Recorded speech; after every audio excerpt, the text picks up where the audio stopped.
మన అనుదిన జీవితంలో ఎన్నో అపాయాలు, మరెన్నో సవాళ్లు. జీవితం ఒక్క పోరాటంలా అనిపించే వేళ మనసు అలసిపోతుంది, ప్రాణం తల్లడిల్లిపోతుంది. ఎటు వెళ్లాలో తెలియని క్షణాల్లో సురక్షితం ఎక్కడుందో మన హృదయం మౌనంగా వెతుకుతుంది. అలాంటి వేళ దేవుడు మిమ్మల్ని జ్ఞాపకం చేసుకుని వాగ్దానపూర్వకంగా ఇలా అంటున్నాడు: నేను మీకు క్షేమము కలుగజేసెదను. ఇది మాట మాత్రమే కాదు, ఇది దేవుని మనస్సు.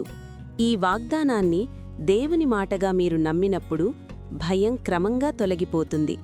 మనసులో దైవికమైన సమాధానం దిగివస్తుంది. బరువుగా అనిపించిన జీవితం ఆయన సన్నిధిలో నిజంగా తేలికగా మారుతుంది. మీ ఎదుట నూతన ద్వారాలు తెరవబడతాయి. మహిమాయుక్తమైన జీవితం జీవించటానికి దేవుడు మీకు సహాయం చేస్తాడు. God bless you. ప్రతిదినమూ మీ కొరకు ప్రార్థించుచున్న సహోదరులు యేసుబాబు ఆదరణకర్త మినిస్ట్రీస్, అమలాపురం.